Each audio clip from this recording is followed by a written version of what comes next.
Century 21 et ses 915 agences immobilières au service de vos projets partout en France présentent Sud Radio Conseil de famille. Conseil de famille s'adresse à tous ceux qui ont pour projet de gérer, développer ou bien de transmettre un patrimoine.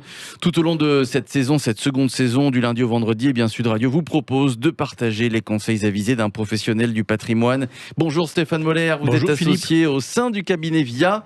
La gestion de patrimoine chez vous, c'est une passion. C'est également votre métier depuis plus de 10 ans. Pratiquement, comment travaille un conseil en gestion de patrimoine, Stéphane ? Le premier rôle d'un conseiller en gestion de patrimoine consiste à écouter son client et à l'aider à mieux cerner ses besoins, en fait ses motivations. Et comment va-t-il s'y prendre ? En questionnant nos clients, nous allons les aider à définir leurs projets patrimoniaux, en fait à accoucher de leurs envies. Pratiquement, ça se passe comment ? Le conseil en gestion de patrimoine va poser des multiples questions et va faire ce qu'on appelle un audit patrimonial. Il devra détailler l'état civil et la situation matrimoniale, marié ou célibataire, des enfants, combien d'unions différentes. Il devra aussi détailler les revenus et les charges, les actifs et les dettes. Mais les questions les plus importantes sont surtout celles relatives aux objectifs patrimoniaux du client, c'est-à-dire ses motivations, ses envies. Concrètement, à quoi correspondent des objectifs patrimoniaux ? Investir, épargner, c'est se priver aujourd'hui d'un revenu qui devra me profiter plus tard. Si je décide de me priver de cette ressource aujourd'hui, c'est pour répondre à une motivation ultérieure.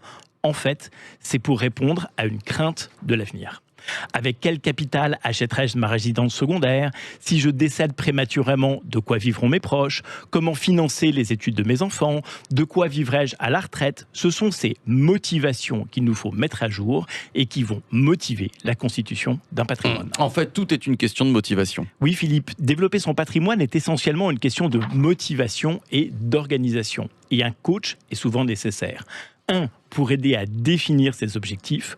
2, pour déterminer comment parvenir à réaliser ses objectifs. 3, pour accompagner les clients tout au long de la mise en place de ces objectifs. C'est à cela que sert votre conseiller en gestion de patrimoine. Avec vous, Stéphane, ce seront donc chaque jour autant de bons conseils de gestion de patrimoine, ceux d'un professionnel aguerri, on l'a bien compris, mais c'est également ceux d'un père de famille, ceux que par ailleurs vous êtes aussi. Conseil de famille revient demain. J'allais vous le dire. À demain, Philippe. Et n'oubliez pas, vous retrouvez nos chroniques quotidiennes sur le site de Sud Radio et vous pouvez vous poser vos questions sur le blog de Conseil de famille. À demain. C'était Sud Radio Conseil de famille. avec Century 21 et ses 915 agences immobilières au service de vos projets partout en France.